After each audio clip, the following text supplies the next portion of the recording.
آپ صلی اللہ علیہ وسلم نے فرمایا کہ ایک وقت ایسا آئے گا کہ جب علم اٹھا لیا جائے گا، جہالت اور فتنے پھیل جائیں گے اور حرج بڑھ جائے گا۔ آپ سے پوچھا گیا کہ یا رسول اللہ، حرج سے کیا مراد ہے؟ آپ صلی اللہ علیہ وسلم نے اپنے ہاتھ کو حرکت دے کر فرمایا، اس طرح گویا آپ صلی اللہ علیہ وسلم نے اس سے قتل مراد لیا۔ صحیح بخاری حدیث نمبر 85۔ ہم سے موسیٰ بن اسماعیل نے بیان کیا، ان سے وہیب نے، ان سے حشام نے فاطمہ کے واسطے سے نقل کیا۔ وہ اسما سے روایت کرتی ہیں کہ میں عائشہ رضی اللہ تعالی عنہا کے پاس آئی، وہ نماز پڑھ رہی تھیں۔ میں نے کہا لوگوں کا کیا حال ہے؟ تو انہوں نے آسمان کی طرف اشارہ کیا، یعنی سورج کو گہن لگا ہے۔ اتنے میں لوگ نماز کے لیے کھڑے ہو گئے۔ حضرت عائشہ رضی اللہ تعالی عنہا نے کہا اللہ پاک ہے۔ میں نے کہا کیا یہ گہن کوئی خاص نشانی ہے؟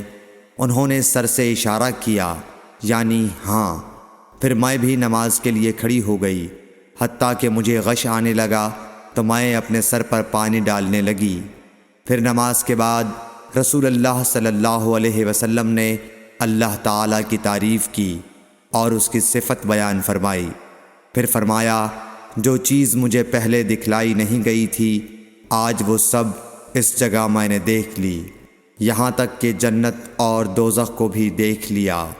اور مجھ پر یہ وحی کی گئی کہ تم اپنی قبروں میں آزمائے جاؤ گے۔ مثل یا قرب کا کون سا لفظ؟ حضرت اسما نے فرمایا میں نہیں جانتی۔ فاطمہ کہتی ہیں یعنی فتنہ دجال کی طرح آزمائے جاؤ گے۔ کہا جائے گا قبر کے اندر کہ تم اس آدمی کے بارے میں کیا جانتے ہو؟ تو جو صاحب ایمان یا صاحب یقین ہوگا، کون سا لفظ فرمایا؟ حضرت اسما نے مجھے یاد نہیں۔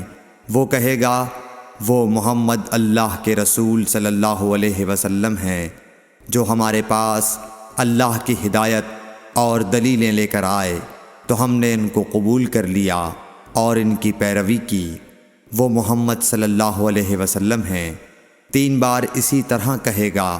پھر اس سے کہہ دیا جائے گا کہ آرام سے سو جا، بے شک ہم نے جان لیا کہ تو محمد صلی اللہ علیہ وسلم پر یقین رکھتا تھا۔ اور بہرحال منافق یا شکی آدمی، میں نہیں جانتی کہ ان میں سے کون سا لفظ حضرت اسما نے استعمال کیا۔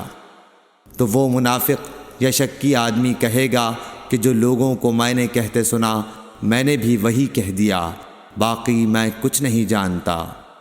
صحیح بخاری حدیث نمبر 86۔ قبیلہ عبد القیس کا وفد رسول اللہ صلی اللہ علیہ وسلم کی خدمت میں آیا۔ آپ صلی اللہ علیہ وسلم نے دریافت کیا کہ کون سا وفد آیا ہے یا یہ کون لوگ ہیں؟ انہوں نے کہا ربیعہ خاندان کے لوگ ہیں۔ آپ صلی اللہ علیہ وسلم نے فرمایا کہ مبارک ہو قوم کو آنا، یا مبارک ہو اس وفد کو جو کبھی نہ رسوا ہو نہ شرمندہ ہو۔ اس کے بعد انہوں نے عرض کیا کہ ہم ایک دور دراز کونے سے آپ کے پاس آئے ہیں، اور ہمارے اور آپ کے درمیان کفار مضر کا قبیلہ پڑتا ہے۔ اس کے خوف کی وجہ سے ہم حرمت والے مہینوں کے علاوہ اور ایام میں نہیں آ سکتے، اس لیے ہمیں کوئی ایسی قطعی بات بتلا دیجیے کہ جس کی ہم اپنے پیچھے رہ جانے والے لوگوں کو خبر دے دیں اور اس کی وجہ سے ہم جنت میں داخل ہو سکیں۔ تو آپ صلی اللہ علیہ وسلم نے انہیں 4 باتوں کا حکم دیا اور 4 سے روک دیا۔ اول انہیں حکم دیا کہ ایک اللہ پر ایمان لائیں۔ پھر فرمایا کہ کیا تم جانتے ہو کہ ایک اللہ پر ایمان لانے کا کیا مطلب ہے؟ انہوں نے عرض کیا اللہ اور اس کا رسول زیادہ جانتے ہیں۔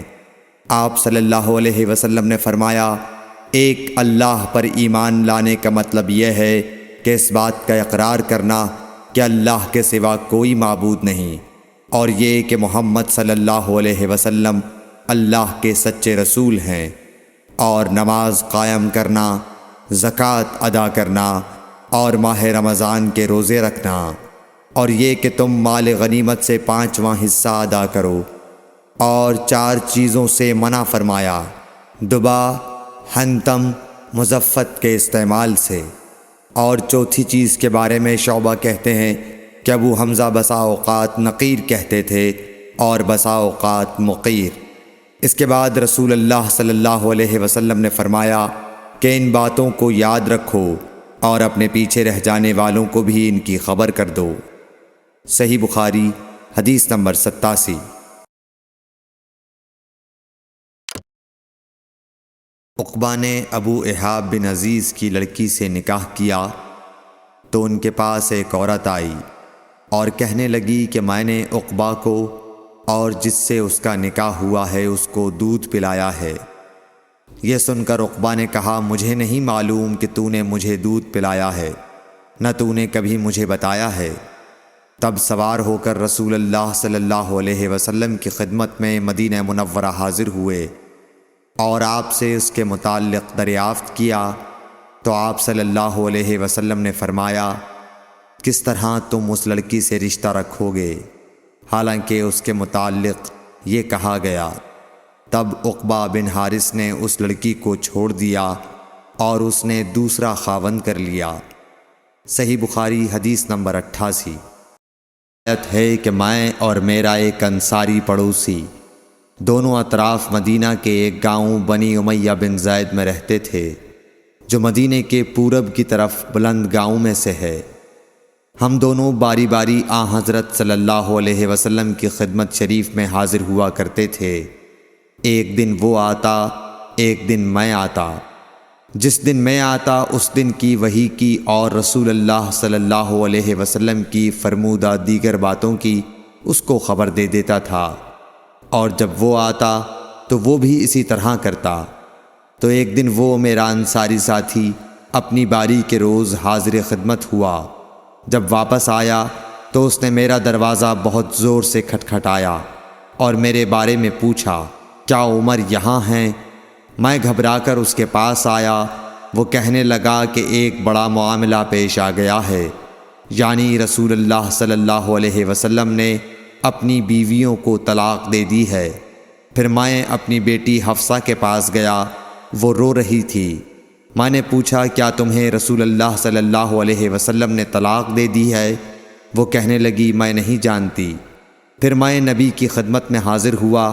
میں نے کھڑے کھڑے کہا کہ آپ نے اپنی بیویوں کو طلاق دے دی ہے؟ آپ صلی اللہ علیہ وسلم نے فرمایا نہیں، یہ افواہ غلط ہے۔ تب میں نے تعجب سے کہا اللہ اکبر، اللہ بہت بڑا ہے۔ صحیح بخاری حدیث نمبر 89۔ ایک شخص حزم بن ابی کعب نے رسول اللہ کی خدمت میں آ کر عرض کیا یا رسول اللہ، فلاں شخص معاذ بن جبل لمبی نماز پڑھاتے ہیں، اس لیے میں جماعت کی نماز میں شریک نہیں ہو سکتا، کیونکہ میں دن بھر اونٹ چرانے کی وجہ سے رات کو تھک کر چکنا چور ہوتا ہوں اور طویل قرات سننے کی طاقت نہیں رکھتا۔ ابو مسعود راوی کہتے ہیں کہ اس دن سے زیادہ میں نے کبھی رسول اللہ صلی اللہ علیہ وسلم کو وعظ کے دوران اتنا غضبناک نہیں دیکھا۔ آپ صلی اللہ علیہ وسلم نے فرمایا اے لوگو، تم ایسی شدت اختیار کر کے لوگوں کو دین سے نفرت دلانے لگے ہو۔ سن لو، جو شخص لوگوں کو نماز پڑھائے تو وہ ہلکی پڑھائے، کیونکہ ان میں بیمار، کمزور اور حاجت والے سبھی قسم کے لوگ ہوتے ہیں۔